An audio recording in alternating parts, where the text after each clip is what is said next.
do Líbano, plantado na casa do Senhor, florescerá nos átrios. Irmãos, é o que mais nós queremos, é o que o justo floresça entre nós, que cresça como uma palmeira entre nós, que floresça nos átrios da casa do Senhor, que é a parte mais visível da casa do Senhor, são os seus átrios. Isso significa dizer que a igreja alcança o seu testemunho quando o justo pode florescer e crescer como uma palmeira nos átrios da casa do Senhor, né? Que maravilha, né? É isso que desejamos no nosso coração. Nós queremos que o Senhor encontre liberdade em nós para crescer, de forma que as nações sejam impactadas pelo testemunho do nosso Senhor Jesus, né? Algo que eu queria, sim, observar aqui entre nós, é que há uma alegria no meu coração em relação a esse encontro, porque ele traz uma característica muito sublime, né? Esse encontro não foi cobrado, não é verdade? Nós não pagamos para estar aqui, não é? Nós nunca fizemos isso, nunca alcançamos isso. Sempre houve um valor a ser cobrado, né? E hoje nós estamos aqui porque nós nos dispusemos em nossos corações de estarmos aqui e ofertamos para que nós estivéssemos aqui. Não é diferente, irmãos? Fala a verdade, né? Não é bom isso? Porque podemos contemplar que o Senhor está trabalhando em nossos corações, sabe? E há uma expressão do corpo, né? Ele expressa. Nós vemos que os irmãos sentam, têm comunhão, não se fala que se pagou isso, que tem direito àquilo, aquilo outro, nada disso. Simplesmente queremos estar em comunhão, aos pés do Senhor. Isso é muito bom, irmãos. Nós precisamos aproveitar esse momento, sabia? E que isso cresça em nós, não é verdade? Essa experiência tenha seguimento em nós. Não seja só esse retiro de 2014, mas outros retiros e as comunhões, né, que vamos ter. Seja dentro desse princípio, irmãos, não é? Pela fé. Isso aqui, irmãos, você está aqui, desfruta ali de um alimento, as irmãs fizeram com carinho, não é?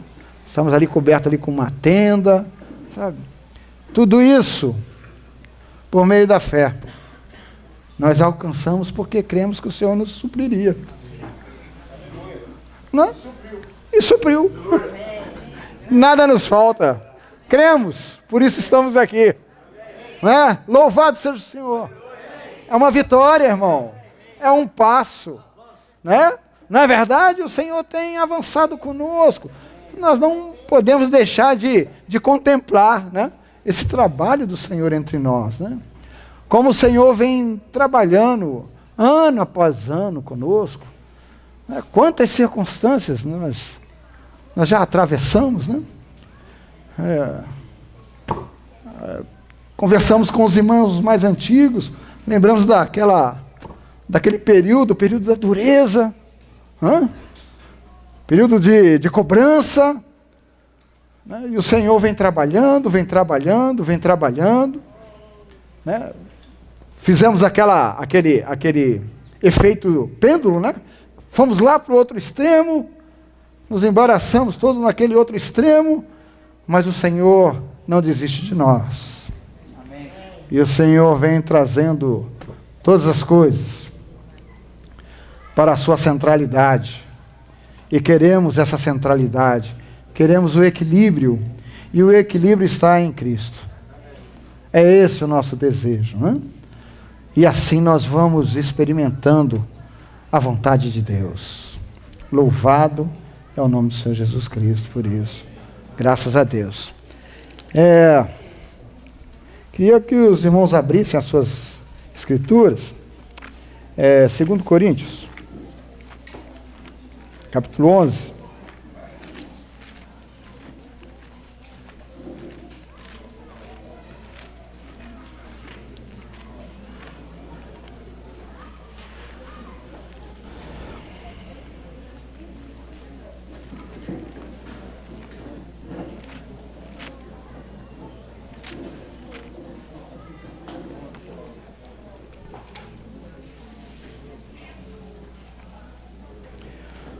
Vamos ler do 1 ao 4,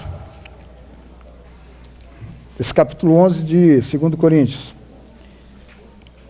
Diz assim: Oxalá me suportasseis um pouco na minha insensatez. Sim, suportai-me ainda. Estou zeloso de vós, com zelo de Deus. Tenho-vos preparado para vos apresentar como uma virgem pura ao marido, a saber, a Cristo.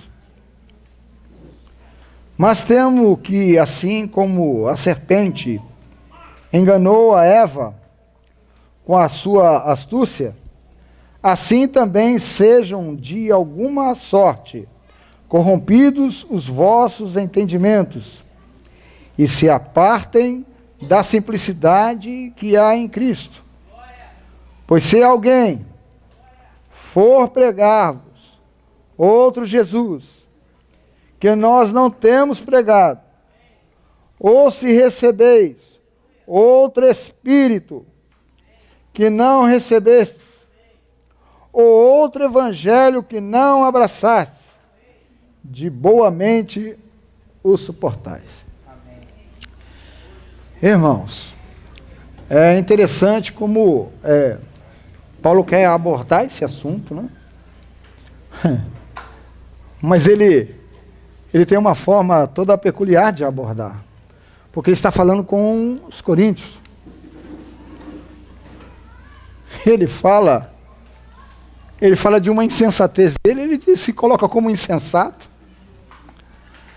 porque ele compreende que no meio daquele povo, aquilo que ele iria falar significaria uma insensatez.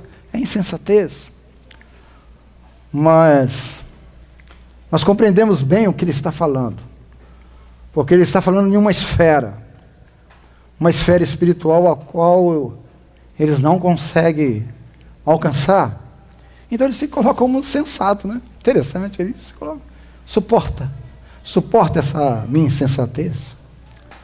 E ele fala dos fortes encargos que ele tem no seu coração com relação aos coríntios, e está relacionado à volta do Senhor, né? Ele tem um encargo de apresentar os coríntios como uma noiva ao seu noivo. É forte esse encargo. Então ele usa dessa palavra ali, pedindo aos irmãos que o suportassem por causa dessa insensatez, porque ele necessita apresentar eles como uma noiva. Ele usa assim esse termo, né? Estou zeloso de vós com o zelo de Deus. Tenho-vos preparado para vos apresentar como uma virgem pura ao marido, a saber, Cristo. Em face desse encargo que Paulo tinha com os coríntios, havia um temor. Né? Tem um temor. Né? Há um alerta no seu espírito com relação a essa caminhada de apresentar os coríntios como uma virgem pura ao seu marido. Ele diz que temo que, assim como a serpente enganou a Eva com a sua astúcia, assim também sejam de alguma sorte corrompidos os vossos entendimentos. Isso é a parte da simplicidade que há em Cristo.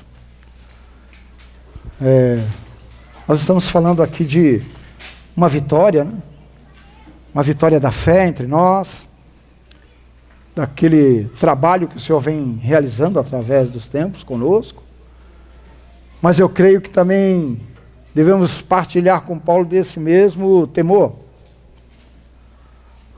Porque há uma batalha, como já foi dito, essa batalha espiritual. E Satanás tem a sua astúcia. Olha, irmãos, durante esse período que temos congregado, já vi muitos irmãos ficarem pelo caminho. Já vi muitos irmãos chegando, né? Muitos naufragaram na fé. Até porque quando vem congregar conosco, não vê muita coisa para se apoiar, né? Não há um templo, não tem um pastor lá de gravata e etc e tal. Aquilo que nós já conhecemos. E o que é que tem? Tem o Senhor Jesus Cristo. Não é verdade? É o que nós anunciamos. Temos o Senhor Jesus Cristo. Irmão, como eu faço? Você tem o Senhor Jesus Cristo. Irmão, e agora? O que acontece? Senhor Jesus Cristo. Cristo em você é a esperança da glória. E caminhamos crendo nessa realidade que Cristo em nós é a esperança da glória, e não queremos nos apoiar em outra coisa, irmão, que não seja isso. E isso é uma caminhada de fé. Não precisamos ver nada com os nossos olhos, não precisamos apalpar nada. Tudo que nós precisamos para caminhar, você e eu, está no teu espírito. Sabe? O Senhor te deu vida. Amém. E te deu de forma abundante. Amém. Portanto, nada nos falta se temos a vida do Senhor em nós, não é verdade? Mas cuidado, irmão. Precisamos ter cuidado, porque Satanás tem as suas armas de guerra, e ele fala de algo muito específico aqui, não é? Ele fala de alguém pregar outro Jesus. Ué, mas como outro Jesus? Só tem um Jesus? Mas que Jesus é esse? Ele fala de um outro evangelho. Mas outro Jesus, outro evangelho, outro espírito.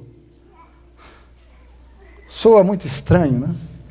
Porque conhecemos Jesus, um evangelho, um espírito. Como ele fala de um outro? Poxa, como é que ele pode tocar nessa área? Área de Jesus, de evangelho, de espírito. Mas ele tem as suas armas. E são armas, olha, que têm a sua eficácia. Porque atinge muitos irmãos.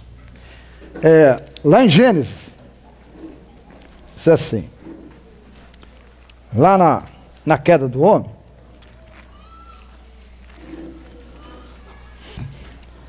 Gênesis 3,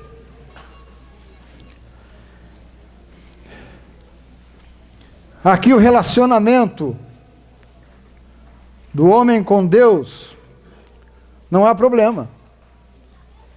O relacionamento está livre. Não há impedimento, não há bloqueio. Deus fala com o homem. A gente começa a perceber como é essa abordagem. Como Satanás aborda. Então ele aborda com coisas bem visíveis para você. Aqui, olha, no verso 6 do capítulo 3 de Gênesis, diz assim, olha, vendo a mulher que aquela árvore era boa para se comer, e agradável aos olhos, e árvore desejável para dar entendimento, tomou do seu fruto e comeu, e deu também ao seu marido que estava com ela, e ele comeu. Então foram abertos os olhos de ambos e conheceram que estavam nus. Cozeram, pois, folhas de figos e cingiram. Aqui está a queda, meu amado. Satanás atingiu o homem, abrindo seus olhos. O homem começou a ver as coisas visíveis, as coisas exteriores. A primeira coisa que ele viu foi o quê? Estava nu. Mas ele nunca tinha visto que estava nu. Mas agora Satanás abriu os seus olhos. Então ele agora viu que estava nu. Ou seja, Satanás introduziu o homem numa outra esfera, né? A esfera do que é visível. E quando ele introduz o homem nessa esfera, ele traz um dano no seu relacionamento com o Senhor, né? Porque a sua comunhão com Deus começa a ser atingida, né? Ele começa a dar importância para as coisas que ele está vendo. E diante daquilo que ele vê, ele começa a tomar uma posição, né? Se eu estou nu, o que eu tenho que fazer? Eu vou me cingir aqui, vou cozer alguma coisa. Aí você começa a ver o homem se movimentando, irmãos, né? A parte, independente de Deus, né? O Senhor nunca falou para ele fazer uma folha de figueira para se cobrir. Nunca. O Senhor nunca tratou essa questão de nudez com o homem. Até porque o homem não sabia que ele estava nu. Ele não tinha olhos para isso. Os olhos dele estavam para o Senhor. Entretanto, Satanás abriu os seus olhos.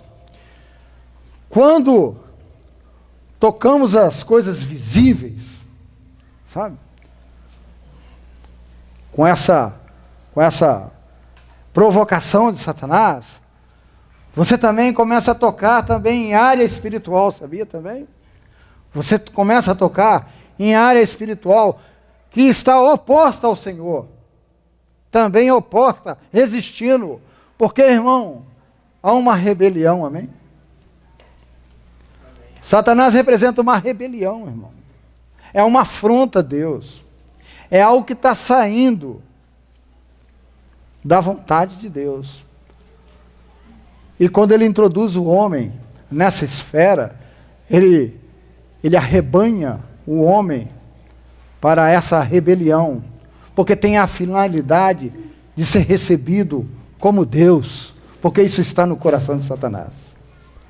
Serei semelhante ao Altíssimo, e esse é o propósito.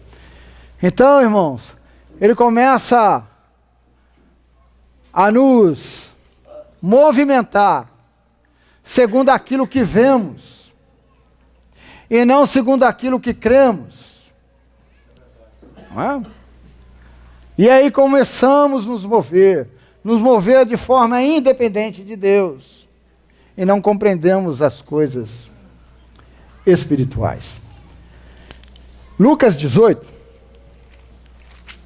nos mostra bem um quadro em que o homem permanece quando ele se move através de coisas visíveis. Lucas 18.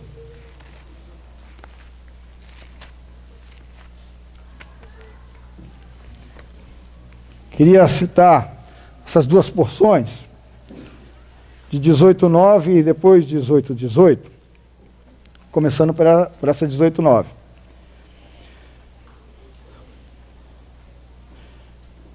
(9) 18:9. Jesus disse esta parábola a alguns que confiavam em si mesmos, crendo que eram justos, e desprezavam os outros.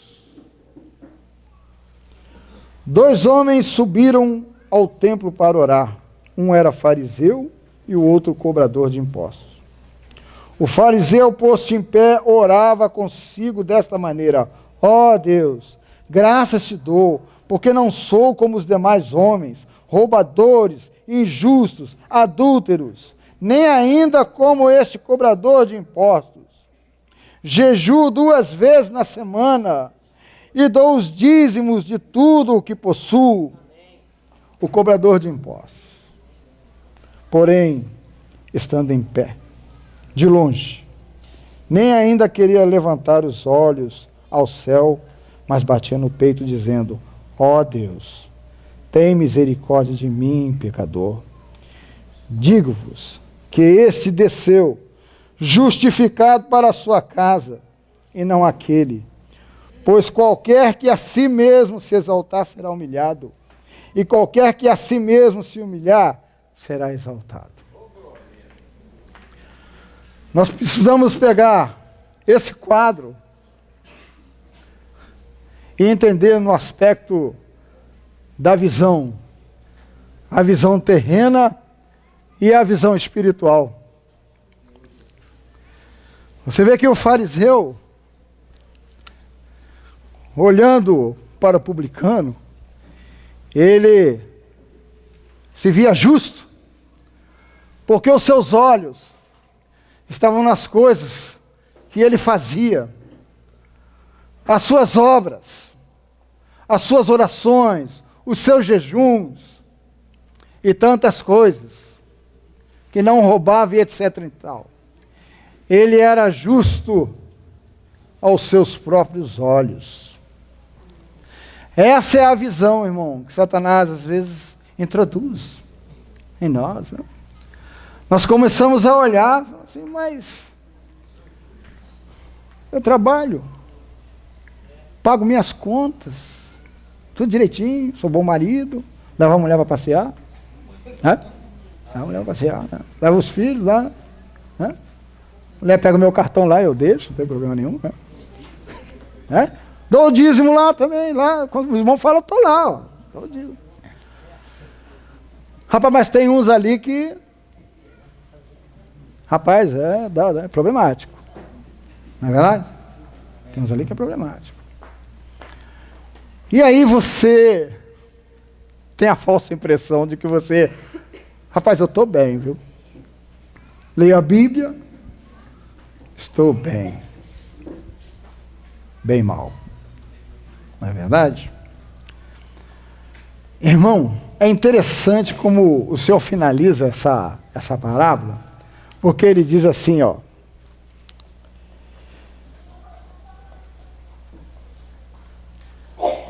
qualquer que a si mesmo se exaltar será humilhado, e qualquer que a si mesmo se humilhar será exaltado. Por que isso? É muito simples, irmão.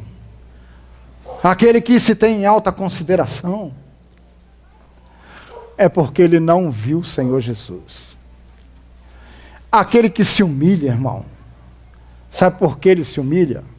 Porque ele viu o Senhor Jesus. Aleluia. Não é verdade? Todo aquele que vê o Senhor Jesus cai por terra. Não é verdade? Ele vê quem ele é. Como o próprio Isaías disse, né? Ai de mim, que estou perecendo. Os meus olhos viram o Senhor da glória. Irmão, não tem por onde. Por isso o Senhor diz: a quem a si mesmo se exaltar será abatido. Porque se acha justo. Às vezes, irmão, você pode ver isso, está no mundo.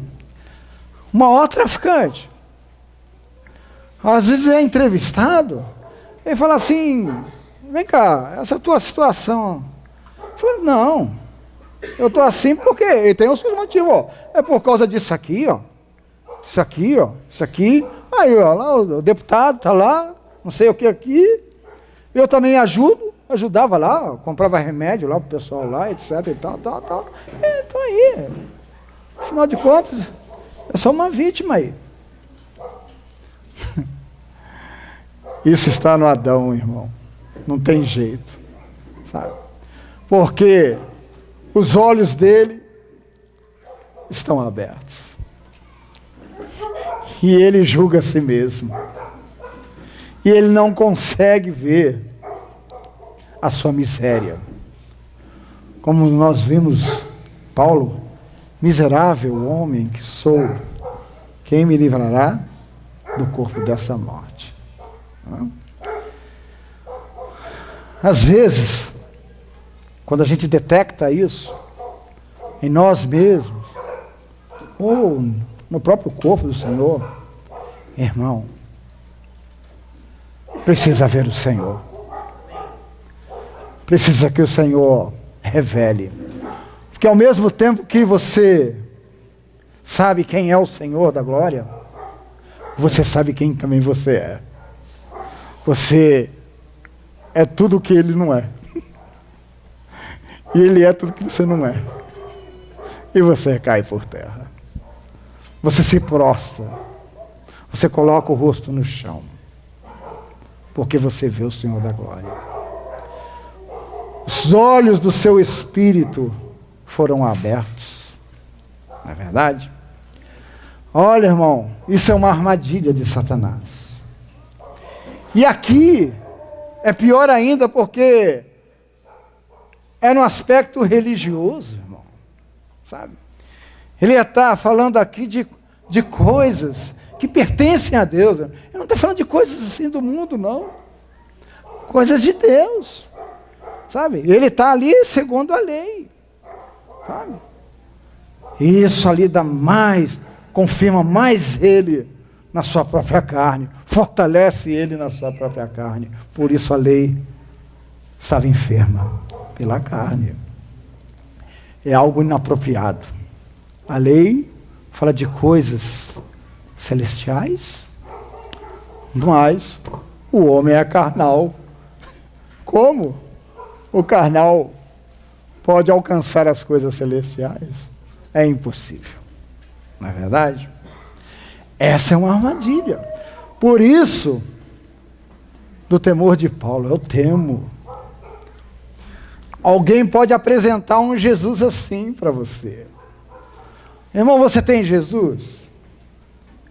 Então, rapaz, você precisa ter uns negócios aqui para você. Você tem Jesus?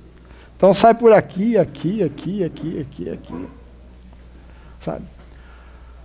Uma visão terrena. Ele não consegue olhar o aspecto espiritual. Porque quando você olha o aspecto espiritual, irmão, você só diz assim: Senhor, eis-me aqui. Não é verdade? Envia-me a mim. Não é que você vai para o outro extremo, né? É falar assim: eu vi, então agora acabou, eu sou isso aqui mesmo. Isso não é isso. Não foi isso que Isaías fez. Isaías falou o seguinte: Senhor, envia-me a mim. Estou aqui, Senhor. Tenho os lábios impuros. Habito no meio do povo de impuros lábios. Envia-me a mim. Estou aqui. Ele falou: não. Se o problema são seus lábios, a gente trata agora. Não tem problema. Vai lá, trata ali. Não é verdade? Foi lá a brasa, o anjo. Tratou a situação. Isso não é o problema para o Senhor. Sabe? Mas você viu que você era um homem de lábios impuros. E nós queremos nos apresentar assim, sabe, Senhor? Senhor, olha aqui. Senhor, sou pó e cinza. Sabe? Mas eis-me aqui. Trata isso. Trata. Mas pertenço a ti. Tu me compraste, porque você começa a tocar nas coisas espirituais. Não é verdade? Isso é um quadro, é uma armadilha de Satanás, sabe? Podemos fazer disso, ou se faz disso, melhor dizendo, um outro evangelho, não é verdade? Motivado por um outro espírito, e entramos aí e falamos assim: sou espiritual. Rapaz, Eu não sou como esse povo aí. Não sou. Olha só, que beleza. Aí você apresenta as obras. Mas você não consegue ver que o Senhor resiste. Porque você ainda não contemplou a esfera espiritual. Esse quadro, nós precisamos meditar bastante nele, viu, irmãos? Sabe? Para que sejamos guardados pela palavra de Deus. Não é verdade? Né? A palavra nos guarda e precisamos considerá-la. Né? O outro quadro é o quadro do jovem rico, né? Olha só, vamos ver aqui dentro desse aspecto o jovem rico. No verso 18 do mesmo capítulo. Perguntou-lhe certo homem de posição: bom mestre, que hei de fazer para herdar a vida eterna?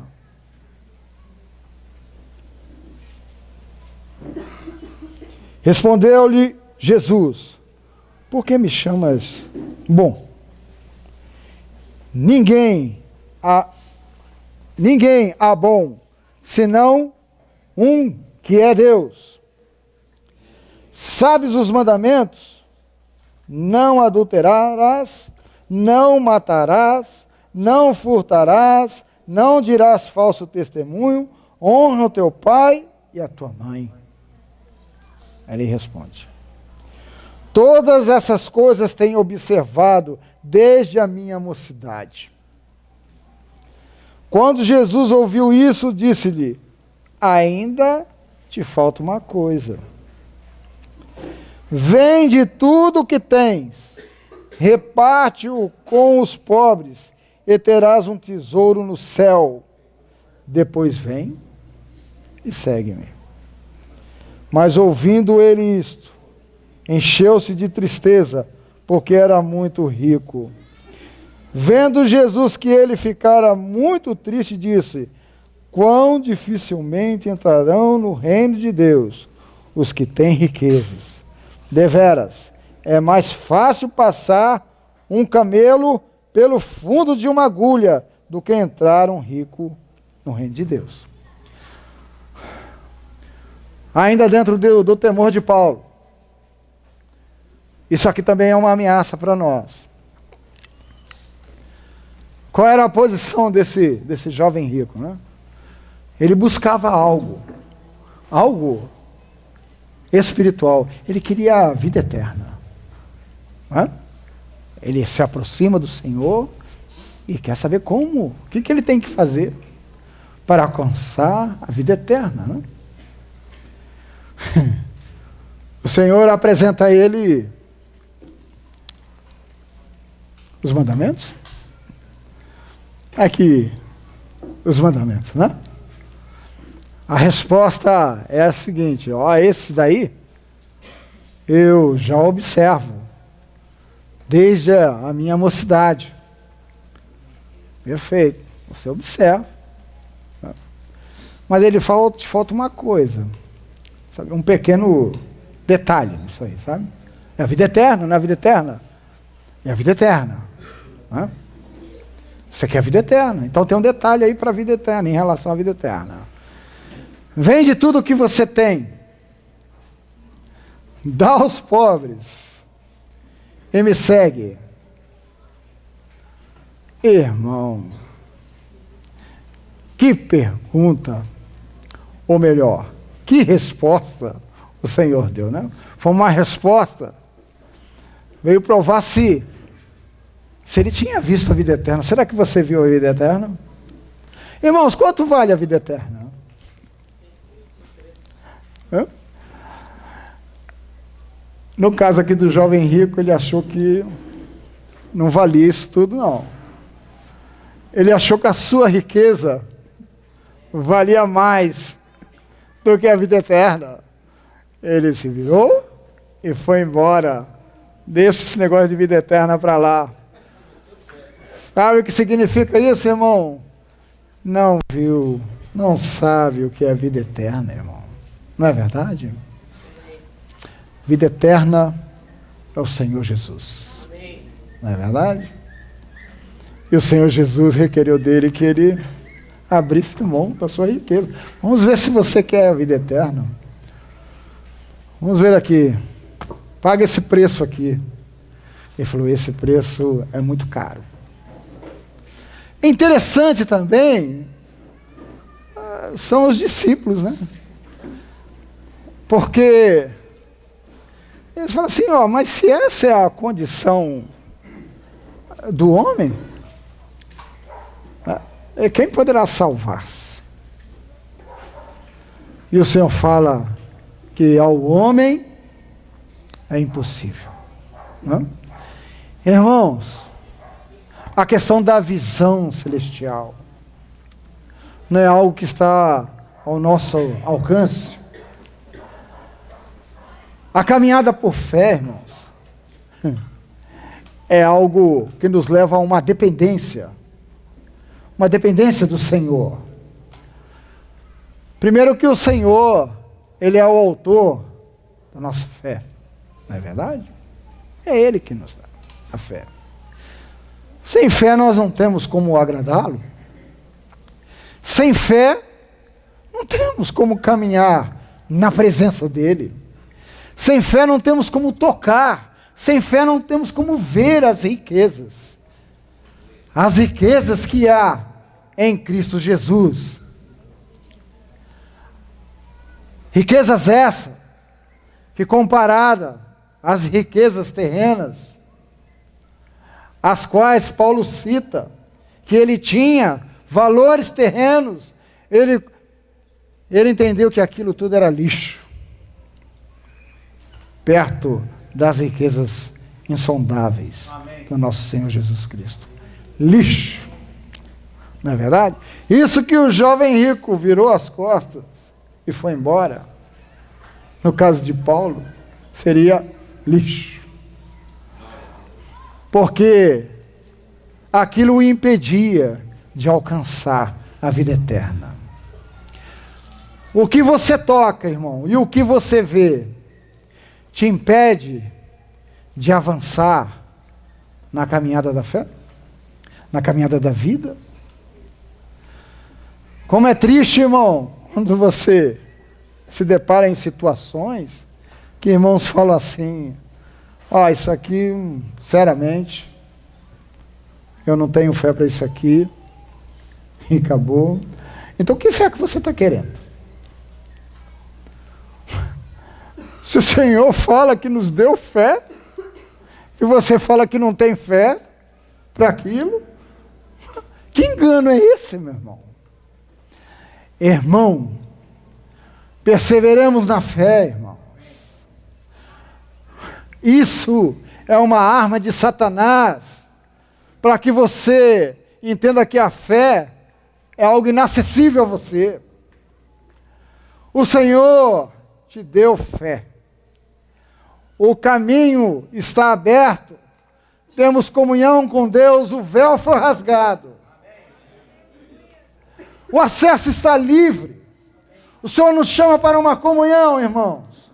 Comunhão do Pai com seu Filho. Nós temos acesso a essa comunhão. Não fica falando para o Senhor que você não tem fé, porque Ele a deu. Amado, avança na caminhada da fé. Creia no Senhor Jesus, irmãos. Não tome a postura do jovem rico, sabe? Porque vender tudo o que tinha e dar aos pobres era uma dificuldade. Não é? Ele poderia muito bem falar para o Senhor, Senhor, eu quero a vida eterna. Mas vou dizer uma coisa, eu também não consigo vender isso aqui. Mas eu quero. Me ajuda. Não é verdade? Senhor, me ajuda. Porque eu quero a vida eterna. Senhor, eu quero a vida eterna. Eu estou falando isso, irmão, porque é uma situação que pode acontecer no nosso dia a dia, irmão. Que nós nos vemos numa dificuldade. sabe? Porque estamos vendo coisas visíveis, visíveis que são consideráveis e que se contrapõem a uma caminhada de fé. E você pode fazer como o jovem rico, virar as costas e largar aquilo para lá, sabe? Eu vou entrar nesse negócio aqui, deixa esse negócio de fé para lá, dá um tempo, depois eu volto. Não faça isso. Amém. Vá ao Senhor Jesus. Amém. Abra o seu coração, fala: Senhor, eu não consigo. Senhor, eu não consigo, mas eu quero. Me ajude, porque o Senhor não vai te desamparar, meu amado. Ele é um Deus de mão estendida para você. O coração de Deus está aberto para nós, irmãos. Ele nos abriu o seu coração. O Senhor nos ama profundamente. Não podemos virar as costas para esse amor. Vá aos pés do Senhor, irmãos. Não desista dos pés do Senhor. Não se submeta, irmão, à voz de Satanás. Quando ele diz: olha, não dá para você. Isso não dá para você. Isso aqui é só para Deus, para Paulo, Pedro também. Mas você não. Você não dá. Não entre no engano, irmão. Não entre. Porque ele quer te conduzir pelas coisas visíveis. Porque os seus olhos estão abertos para as coisas visíveis. O intuito do Senhor é nos fazer semelhante a Ele. Amém. Não há maior riqueza do que essa. E é esse o propósito do próprio Satanás, ser semelhante ao Altíssimo. O próprio Satanás luta, mas a ele não foi dado a semelhança do Altíssimo. A semelhança do Altíssimo nos foi dada. Amém. Para nós, amém, que somos pó e cinza, mas para nós, não para ele, e nem para os anjos.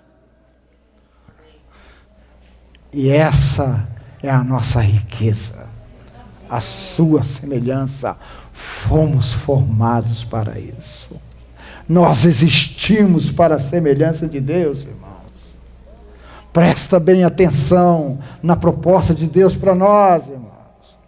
Presta atenção, Ele não nos abandona. Ele não coloca o seu propósito e diz assim para você: dá o seu jeito. Não é assim que Ele faz. Ele caminha contigo. Ele te supre. Ele ouve o teu clamor. Ele ouve o teu pedido de ajuda. Davi é testemunha disso, irmão. Não é verdade? Irmão, nós olhamos assim o mover de Deus na sua dispensação. Vemos lá em Gênesis, quando o Espírito pairava, né, sobre as águas e havia um vazio. A gente percebe que o coração do Senhor é de encher. Não é verdade? Havia um vazio e Ele encheu. Né? Encheu a terra de vegetais, encheu o mar de peixes. Ele quer encher. Começa a encher de vida. Os céus estão lá, as aves começam a encher. Quando Ele chama o homem, irmão, o intuito do Senhor, quando a árvore da vida no centro do jardim estava lá proposta, era de encher o homem. O Senhor quer nos encher dele mesmo. E é interessante a forma como o Senhor o faz, porque o envio do nosso Senhor Jesus Cristo não foi simplesmente o envio de uma pessoa. Essa pessoa trazia algo muito especial. Ele trazia a plenitude da divindade. que habitava nele corporalmente. Nos foi enviado alguém que tinha a plenitude da divindade para nos encher, irmãos.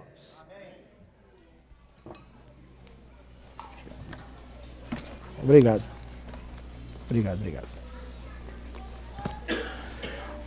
O envio do Senhor nessa condição anuncia qual é o propósito. É que Deus seja tudo em nós. Não é verdade? E não é assim que o Senhor quer nos apresentar? Né? Para que Ele seja tudo em todos. Ele quer nos encher dele mesmo, irmãos. Sabe? E nós precisamos desejar isso. Alcançar a estatura de varão perfeito. Nós queremos essa estatura. Nós não queremos o mundo, queremos a estatura de varão perfeito. Porque é isso que toca o coração de Deus. Veja a preocupação de Paulo em relação aos coríntios, de apresentá-los como uma virgem pura. Olha, irmão, essa virgem pura, ela atrai o Senhor. O Senhor acha graça nela, porque ela corresponde a Ele. Ela é santa como Ele é santo. Isso atrai o Senhor. Olha, irmão, o dia da vida do Senhor está relacionado ao testemunho da igreja, irmão. Alcançando o testemunho, o Senhor vem. Amém. O Senhor acha graça na tua igreja e Ele vem. E traz consigo a recompensa. Não é verdade, irmãos? É isso, irmão, que abrevia a vinda do Senhor. Não? Alcançarmos essa estatura para que toque o coração do Senhor e Ele venha nos buscar. Queria falar aqui uma passagem de 2 Samuel, muito interessante para nós. 2 Samuel, capítulo 15.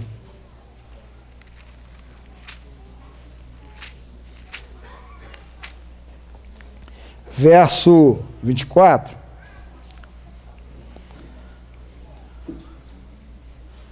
Até o 26.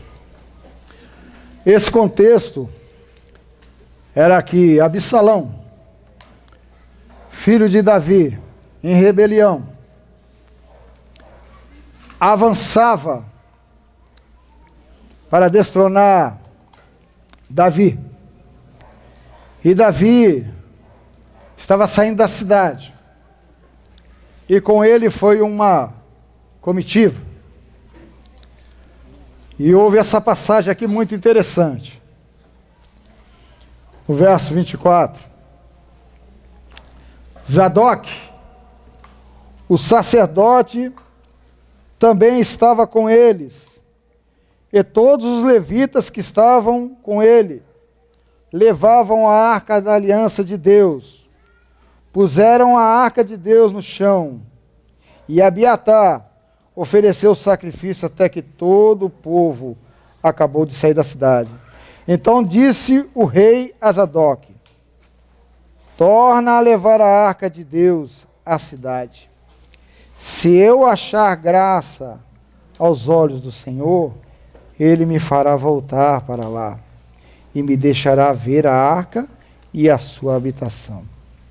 Mas se Ele disser: não tenho prazer em ti, então estou pronto. Faça de mim como parecer bem aos seus olhos. Olha aqui essa passagem muito importante. Davi ia deixar a cidade e ele achou importante que a arca não seguisse com ele. A arca ficasse na cidade. Porque a arca tipifica a presença do Senhor. Então ele diz assim: Se ele achar graça em mim, ele me fará voltar. Se ele não achar prazer em mim, faço o que ele entender. O que significa dizer, irmão? Aquela arca conhecia Davi, sabia dos direitos de Davi, sabia quem era o rei, irmão, sabia quem era o rei, e ele tinha deixado lá, fica aqui a arca. Essa arca testifica dos meus direitos. Ele me estabeleceu, ele me tira, ou ele me confirma. Fica aqui a arca. Se ele achar graça, então eu retorno, não é verdade? Veja bem, irmão, o relacionamento do homem de Deus e o Senhor Jesus. Precisamos trazer para nós essa realidade. Não é? Nós aqui, irmãos, temos o testemunho do Senhor e do seu direito sobre toda a face da terra, e da sua autoridade sobre toda a face da terra, da sua soberania, irmão. Nós testificamos do nosso Senhor Jesus, não é verdade? E tem um ambiente de graça, de relacionamento, de intimidade, não é verdade? Nós vemos aqui nessa saída de Davi, sabe? Esse relacionamento, né, dele com Deus, sabe? Do testemunho que fica, da presença do Senhor, da volta dependendo do Senhor. Olha que relacionamento. Assim é conosco hoje, sabe? De uma forma inversa, hoje estamos aqui, testemunhando. E o diabo, irmão, nos vê como uma ameaça, porque ele é o príncipe deste mundo, irmão. Ele é o usurpador. Mas nós estamos aqui para dizer quem é o verdadeiro rei. Hã? Nós estamos aqui como se fôssemos uma arca, porque temos uma aliança com o Senhor, não é verdade? E dizemos: não, Satanás, a terra e tudo que nela há pertence ao Todo-Poderoso, ao nosso Senhor Jesus. Irmão, precisamos avançar no testemunho. Precisamos atrair o Senhor. O nosso coração precisa arder, irmão, pela volta do nosso Senhor. E sabe como arde, irmão? Quando avançamos no seu propósito. Quando avançamos na estatura. Precisamos avançar na estatura. Precisamos deixar de sermos enganados pelas coisas que se veem. As coisas que se veem não são direção para nós. Olha o temor de Paulo, irmão, em relação aos coríntios. Haja em nós esse temor também. Presta atenção. Haja em nós esse temor, irmãos, no testemunho. Essa terra está com os dias contados. Está no fim. Não resta muito tempo. Irmãos, olha, eu creio no meu coração. Existem irmãos avançando no testemunho do nosso Senhor Jesus Cristo. Presta atenção. Tem irmãos tomando a cruz dia após dia, irmão. Porque viu. E está avançando. Irmão, não fiquemos para trás, como o povo no deserto, que era morto pelos amalequitas, que é a carne, a tipificação da carne. Fica para trás, e por trás vinham os amalequitas, matavam os retardatários. Avancemos, olhando para a nuvem, a direção da nuvem. Não perca a direção da nuvem, irmão. Olhem para a nuvem. Não se embaraçem com as coisas deste mundo. Olha, irmão, o Senhor tem dispensado a sua palavra a nós. Guarda a palavra do Senhor. Olha bem aqui a igreja de Sardes. Vamos lá em Apocalipse. Vamos ver essa passagem. da igreja de Sardes. Vamos atentar aqui.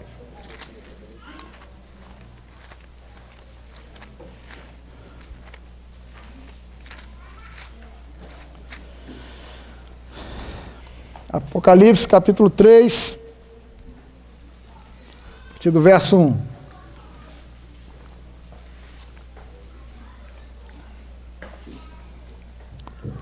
Ao anjo da igreja de Sardes, escreve: isso diz o que tem os 7 Espíritos de Deus e as 7 estrelas. Conheço as tuas obras. Tem nomes de que vives, mas estás morto. Sê vigilante e confirme o restante que estava para morrer. Pois não tenho achado as tuas obras perfeitas diante do meu Deus.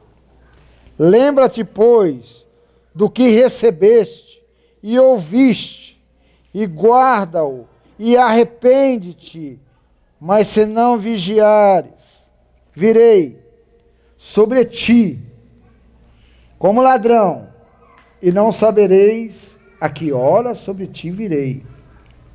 Mas também tem em Sardes algumas pessoas que não contaminaram as suas vestes, e comigo andarão vestidas de branco, pois são dignas. O que vencer será vestido de vestes brancas. De maneira nenhuma riscarei o seu nome do livro da vida, mas confessarei o seu nome diante do meu Pai e diante dos seus anjos. Quem tem ouvidos, ouça o que o Espírito diz à igreja. Pior coisa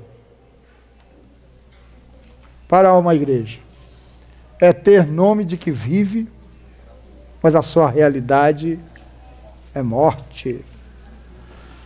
Tem obras, mas são imperfeitas diante de Deus. Por que tem nome que vive, mas é morto? Por que é morto? Se era para estar vivo. Porque tocaram na morte. Tocaram na morte, irmãos. Olha o temor de Paulo em relação aos coríntios. Eu temo. Assim como a serpente enganou a Eva. Por isso ele temia. Olha, irmão, quando tocamos as coisas desse mundo, nós tocamos em morte. Sabe? Como nos movemos segundo o curso desse mundo, nos movemos na morte. Mas você tem nome de quem vive. As suas obras são imperfeitas diante de Deus. Presta atenção. São imperfeitas, porque estão contaminadas com este mundo. Irmãos, é muito fácil contaminar com este mundo, irmão. Ele fala assim, olha que importante. Ele abre uma porta, ele diz assim, olha. Lembra-te do que recebeste, porque foi dado. Lembra-te do que recebeste e ouviste. Sabe o que faz? Guarda-o e arrepende. Olha, irmão, o Senhor tem nos provido. Lembra do que você recebeu. Não despreze o que recebeu. Guarda no teu coração. Se coloque diante daquilo que tu recebeu. E te arrepende diante do Senhor, se esse é o caso. Para que as suas obras, os seus atos de justiça, estejam perfeitos diante de Deus. E ele fala, e eu virei, para que não venha sobre ti. Porque o Senhor vai julgar, irmãos. Todos nós estaremos diante do tribunal de Cristo. E Ele vai julgar o que tivemos feito através do corpo. Ou bem, ou mal. Não é verdade? Olha, irmãos, quem tem ouvidos, ouça o que o Espírito diz às igrejas. Irmão. Precisamos ter ouvidos para ouvir, sabe? Não endureça o vosso coração quando ouvides a sua voz. O Senhor tem nos chamado a atenção. Irmãos, a sua misericórdia, a misericórdia divina, tem nos alcançado. E o Senhor tem avançado conosco. Mas nós vemos muitas dificuldades, sabe? Existem irmãos naufragando, irmão. Existem irmãos naufragando na fé. Porque tocam na morte. Aí passa a ter nome de que vive, mas está morto. Esse é o alerta para nós. Há o tempo para o arrependimento. E esse é o nosso tempo. Nós podemos nos arrepender. Considerar tudo o que o Senhor tem nos dito. E avançarmos no seu propósito em direção ao alvo. Deixando as coisas que para trás ficam. E avançando para as que adiante estão. Prosseguimos. Pelo prêmio da soberana vocação. Não é essa? Essa era a visão. Que essa seja a nossa visão também, irmãos. De prosseguirmos para o alvo. Deixe as coisas que para trás ficam. Avance para aquilo que o Senhor coloca adiante de nós. Para alcançarmos a estatura. E venhamos a tocar o coração do Senhor. Venhamos a atrair o Senhor. Tenhamos realmente vestes brancas diante do nosso Senhor Jesus. Amém? Ficar por aqui, não quero me estender. Mas eu creio que o Senhor tem falado muito forte conosco. Tem nos alertado muitas vezes. E precisamos dar ouvidos, sabe? Atentar para as coisas espirituais, né? Os olhos do nosso espírito, para que possamos contemplar a glória do Senhor, né? E venhamos tomar a posição que o Senhor requer de nós. Amém? Amém? Vamos orar um pouco, né? E agradecer ao Senhor por essa porção. Amém. Pai, em nome do nosso Senhor Jesus, Senhor, nós queremos estar aos seus pés. Senhor, nos livra do engano de Satanás. As suas armas. Ó Senhor Jesus. As astutas ciladas de Satanás. Ó Senhor, do outro Jesus, o outro evangelho, o outro espírito. Ó Senhor, tudo aquilo que Satanás quer introduzir em nosso interior, para que venhamos a naufragar na fé.